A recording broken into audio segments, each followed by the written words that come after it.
இயேசு கிறிஸ்து உங்களை நேசிக்கிறார். அன்பு இல்லாத இந்த உலகில் அன்பாக இருக்கிற தேவன் இயேசு கிறிஸ்து ஒருவரே. உங்கள் வாழ்க்கையில் உங்களுடைய எல்லா சூழ்நிலைகளையும் தேவன் மாற்ற வல்லவர். நீங்கள் வேதனையிலும் துக்கத்திலும் நெருக்கத்திலும் கஷ்டத்திலும் என்ன செய்வதென்றே நீங்கள் திகைத்துக் கொண்டிருக்கிற நேரங்களில் கூட இயேசு என்ற ஒரு தேவனை நீங்கள் நோக்கி பார்க்கும்போது உங்கள் வாழ்க்கையில் அவர் உங்களுக்கு சமாதானத்தை கொடுக்கிற தேவனாய் இருக்கிறார். நான் சமாதானத்தை கொடுக்கவே வந்தேன் என்று இயேசு சொல்லியிருக்கிறார்.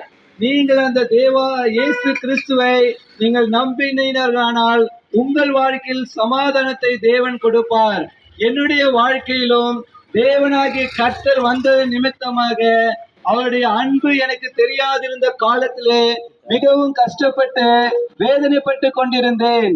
இயேசு கிறிஸ்து என்ற தேவன் ஒருவர் இருக்கிறார் என்று எனக்கு அறிவித்த போது அவர் எவ்வளவு அன்பான தேவன். பாவியா இருக்கும் போதே எனக்காக அவர் சிலுவையில மரித்து உயிரோடு இருக்கிறார் என்பதை நான் அறிந்து கொண்டு அந்த தேவனை நான் வணங்க ஆரம்பித்தேன். அப்போதுதான் அவருடைய அன்பு எனக்கு புரிந்தது. அவர் என் மேல அன்பாகவே இருக்கிறார். என்னுடைய எல்லாவித தட்டுகளையும் என்னுடைய எல்லாவித பாரங்களையும் அவர் என்னை விட்டு அகற்றி போட்டார். தேவனை அறியாத குடும்பத்தில் இருந்து நான் வந்தேன். என்னுடைய குடும்பத்தார் என் மேல் அன்பு இல்லாமல் என்னை மிகவும் நெருக்கப்பட்ட சூழ்நிலையில இயேசு கிறிஸ்துவை நான் அறிந்து கொண்ட போது இயேசுவானவர் என் மீது அன்பாகவே இருக்கிறார் என்பதை நான் அறிந்து கொண்டேன். அந்நாள் முதல் கொண்டு இயேசு கிறிஸ்துவை நான் சொந்த தெய்வமாய் ஏற்றுக்கொண்டேன். நான் இயேசு கிறிஸ்துவ அன்புக்கு மாத்திரம் நான் ஏற்றுக்கொள்ளவில்லை. இந்த உலகத்தில் வாழும் நாட்கள் கொஞ்ச காலம். இது கொஞ்ச காலத்திலே ஒழிந்து போகிற ஒரு வாழ்க்கையா இருக்கிறது. பூக்கள் வந்து பூக்கும், உடனே அது காய்ந்து போகும். காலையிலே தோன்றும், மாலையிலே அது மறைந்து போகும். அப்படியாய் மனுஷனுடைய வாழ்க்கையும் தோன்றுகிறதா இருக்கிறது, மறைகிறதா இருக்கிறது. நாம் மறைந்தாலும் நமக்கென்று ஒரு வாழ்க்கையை இயேசு கிறிஸ்து கொடுக்கிறார். அது நித்திய ஜீவன், பரலோகம். அந்த பரலோகத்தை நமக்காக இயேசு கிறிஸ்து வைத்திருக்கிறார். யாவரும் மறித்து உலகத்தில் இருக்கும் வரை நாம் அநேக பாடுகளிலும் கஷ்டங்களிலும் நெருக்கங்களிலும் நாம் வாழ்ந்து வருகிறோம். மரித்த பிறகும் நாம் அந்த மாதிரி காரியங்களுக்குள்ள போகாதபடிக்கு சந்தோஷத்தையும் சமாதானத்தை அனுபவிக்க வேண்டும் என்றால் ஆண்டவராகிய இயேசு கிறிஸ்துவை உங்கள் சொந்த இரட்சகராக நீங்கள் ஏற்றுக்கொள்ளும் போது அவர் தாமே உங்களை பரலோகத்திற்கு கொண்டு போகிற தேவனாய் இருக்கிறார். இயேசு கிறிஸ்து இந்த உலகத்துல இருந்து பரலோகத்துக்கு போகும்போது இதோ நான் போகிறேன், உங்களுக்காக ஒரு ஸ்தலத்தை ஆயத்த பண்ணின பின்பு மீண்டுமாய் வந்து உங்களை சேர்த்துக் கொள்வேன் என்று சொல்லி இருக்கிறார். அந்த நம்பிக்கையோடு நாங்கள் அந்த இயேசு கிறிஸ்துவை வணங்கி கொண்டிருக்கிறோம்.